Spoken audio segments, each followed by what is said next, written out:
Good morning, all of you. Welcome back to Urban Education Hub. Exercise 10.2 का question number 9. In figure 10.13 x y and x dash y dash मतलब क्या, ये आपका x y and x dash y dash are two parallel tangents to a circle with centre O. मतलब इस circle का centre O है और ये दोनों टेंजेंट्स डायमीटर के एंड पे क्या है, आपस में पैरेलल है. अनदर टेंजेंट ए बी मतलब ये जो हमारी दूसरी टेंजेंट है सर्कल को कौन से पॉइंट पे टच कर रही है, इंटरसेक्ट एट पॉइंट सी. ठीक है, यहाँ पे दिया है.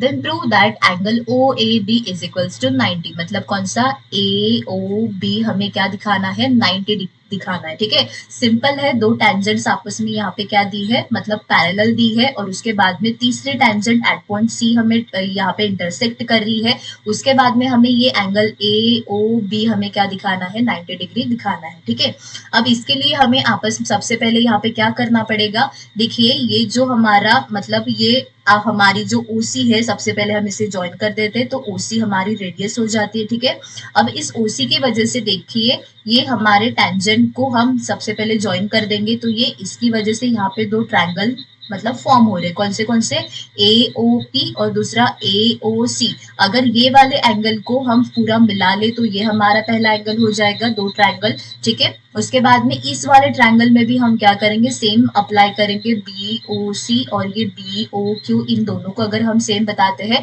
और आपको जैसे कि पता है कि जो हमारी स्ट्रेट लाइन होती है, स्ट्रेट लाइन पे जितने भी एंगल्स फॉर्म होते हैं वो लीनियर पेयर होते हैं. इट मीन्स दैट 180 होते हैं. ठीक है, अगर एंगल्स हमारे आपस में इक्वल हो जाते हैं तो हम इजीली 180 को हाफ या फिर माइनस पे क्या करना पड़ेगा.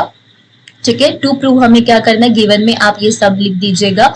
मैं यहाँ पे डायरेक्ट लिख रही हूँ. टू प्रूव हमें क्या करना है, angle AOB is equals to हमें शो करना है 90 डिग्री. अब कैसे करेंगे देखिए, सबसे पहले मैं कौन सा ट्रायंगल लेने वाली हूँ, ये AOP और दूसरा ट्रायंगल AOC. ठीक है, तो यहाँ पे मैं प्रूफ में यहाँ पे स्टार्ट कर रही हूँ. इन ट्रायंगल कौन सा पहले मैंने लिया है, AOP, तो ये AOP एंड दूसरा ट्रायंगल कौन सा मैंने लिया था, AOC. ठीक है, AOC. अब इस ट्रायंगल में देखिए आप, ठीक है, ये हमारा मतलब पॉइंट कौन सा है, A है. A से स्टार्ट होने वाली टेंजेंट्स कौन सी है, AP और ये AC. सबसे पहले हम क्या लिखेंगे, AP is equals to AC और रीजन क्या आएगा, tangent from point A. Tangents from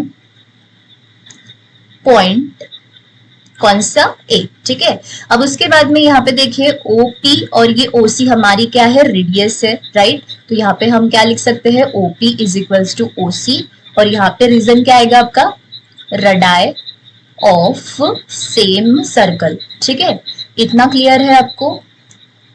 उसके बाद में यहाँ पे देखिए ये जो OA है वो दोनों में क्या है, हमारी कॉमन है. मतलब OA इक्वल्स टू OA और ये यहाँ पे क्या आ जाएगा हमारा रीजन कि ये कॉमन साइड है. ठीक है, अब यहाँ पे देखिए ये साइड और ये साइड मतलब क्या, ये जो दोनों ट्रायंगल है, देयरफॉर हम क्या बोल सकते हैं, ट्रायंगल AOP इस कॉन्ग्रुएंट ट्रायंगल कौन सा हो जाएगा, हमारा AOC हो जाएगा. और रीजन क्या आ जाएगा, साइड क्राइटेरिया. ठीक है, अब देखिए ये दोनों ट्रायंगल आपस में इक्वल है तो इसके जो करस्पॉन्डिंग एंगल्स होंगे वो भी आपस में क्या हो जाएंगे, इक्वल हो जाएंगे. मतलब हम यहाँ पे ऐसे बोल सकते हैं एंगल 1 इक्वल्स टू एंगल 2 और रीजन क्या आ जाएगा हमारा, CPCT मतलब corresponding part of congruent triangle.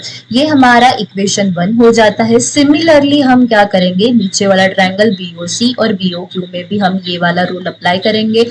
मतलब ये क्या हो जाता है, in triangle BOC and triangle दूसरा कौन सा हमारा, BOQ. ठीक है, अब इसमें देखिए ये जो हमारा सर्कल के बाहर जो पॉइंट है उससे स्टार्ट होने वाली दो टेंजेंट कौन सी, BC और BQ आ जाती है.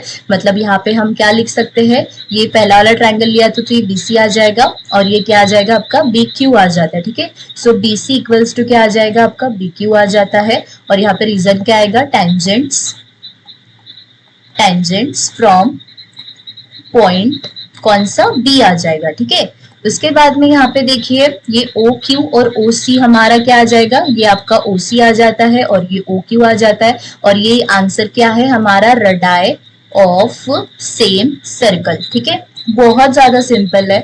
उसके बाद में यहाँ पे देखिए ये जो OB है, ये जो साइड है दोनों ट्रायंगल में क्या आ रही है, कॉमन आ रही है. तो हम यहाँ पे लिख सकते हैं OB is equals to OB और ये रीजन क्या आ जाएगा हमारी, कॉमन साइड है, ठीक है। तो ये भी हमारा हो गया। अब तीनों साइड जिस ट्रायंगल की सेम होती है तो वो ट्रायंगल आपस में क्या हो जाते हैं, कॉन्ग्रुएंट हो जाते हैं। मतलब यहाँ पे हम क्या बोल सकते हैं, बीओसी और बीओक्यू हमारा क्या है, कॉन्ग्रुएंट है। और कौन सा क्राइटेरिया हो जाता है हमारा, साइड क्राइटेरिया, ठीक है। अब ये दोनों ट्रायंगल आपस में इक्वल है तो इसके जो एंगल्स होंगे वो भी हमारे क्या होंगे, आपस में इक्वल होंगे। मतलब ये एंगल आप 3 मान लीजिए है और ये एंगल 4 मान लीजिए, ठीक है। तो यहाँ पे मैं ऐसे लिख सकती हूँ angle 3 is equals to angle 4, ठीक है। मैं यहाँ पे नेक्स्ट पेज पे कर लेती हूँ इसे। ये आ जाता है हमारा angle 3 is equals to angle 4 आ जाता है, ठीक है। और रीजन क्या आ जाएगा हमारा, सिपिसिटी, क्योंकि corresponding part of congruent triangle आ जाता है, ठीक है। अब इस वाले फिगर में देखिए, हम इन सब को अगर ऐड कर देते हैं तो ये जो हमारी डायमीटर है पी क्यू, इस पे इतने सारे एंगल्स फॉर्म हो रहे हैं, ठीक है। मतलब वो कितना हो जाएगा, 180 क्यों हो जाएगा, क्योंकि लीनियर पेयर, ठीक है। मतलब अभी हम क्या करेंगे, देखिए एंगल 1, उसके बाद में एंगल 2, उसके बाद में एंगल 3 और एंगल 4 को अगर हम ऐड करते हैं तो वो आ जाता है 180। और रीजन क्या आ जाएगा आपका, लीनियर पेयर आ जाता है, ठीक है। अब यहाँ पे देखिए एंगल 1 किसके इक्वल था, एंगल 1 है एंगल 2 के इक्वल और एंगल 3 है एंगल 4 के इक्वल। मतलब मैं एंगल 4 के जगह पे एंगल 3 लिख सकती हूँ और एंगल 1 की जगह पे एंगल 2 लिख सकती हूँ। क्यों लिख सकती हूँ, क्योंकि 2 और 3 को मिलाने के बाद में मुझे क्या मिलने वाला है, ओ ए बी, ठीक है। सॉरी, ए ओ बी मिलने वाला है, ठीक है। तो इसीलिए मैं 1 की जगह पे भी 2 लिखने वाली हूँ और 4 की जगह पे भी क्या लिखने वाली हूँ, 3 लिखने वाली हूँ। तो यहाँ पे देखिए 1 की जगह पे मैं क्या लिख रही हूँ, एंगल 2 और ये एंगल 2 हमारा, उसके बाद में एंगल 3 और ये हमारा क्या आ जाएगा, 4 की जगह पे भी एंगल 3, तो ये आ जाता है 180। उसके बाद में ये 1 और 1 मतलब क्या हो जाता है, 2 एंगल 2। उसके बाद में 3 भी हमारे 2 बार है तो ये 3 आ जाता है इक्वल्स टू 180। अब इससे ये हम 2 क्या कर लेंगे, कॉमन निकाल लेंगे। तो angle 2 plus angle 3 equals to कितना हो जाता है, 180। अब ये 2 मल्टीप्लाई में है, मल्टीप्लाई का उस साइड में जाने के बाद में डिवाइड हो जाएगा, ठीक है। तो angle 2 plus angle 3 equals to कितना आ जाता है, ये 90 डिग्री आ जाता है। अब यहाँ पे फिगर में देखिए हमारा एंगल 2 और एंगल 3 किससे मिलके बना है, ये AOC और कौन सा BOC। मतलब ये हमारा पूरा एंगल क्या हो जाता है, AOB हो जाता है।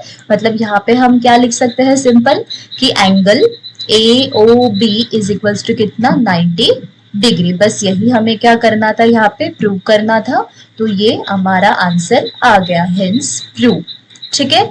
बहुत सिंपल था, हमने सिर्फ 2 ट्रायंगल्स का यूज करके सिमिलैरिटी क्राइटेरिया से ट्रायंगल को कॉन्ग्रुएंट दिखाया, सिपिसिटी से एंगल इक्वल बताए और फिर इन सभी, मतलब ये PQ डायमीटर है तो एक ही एंगल पे फॉर्म होने वाले लीनियर पेयर कहलाते हैं, 180 हो जाते हैं। और यहाँ पे एंगल इक्वल बताए तो हमने एक जगह पे दूसरा एंगल डाल के हमारा जो रिक्वायर्ड था वो निकाल लिया, ठीक है। इसी के साथ हमारा क्वेश्चन खत्म होता है और मिलते हैं क्वेश्चन नंबर 10 में।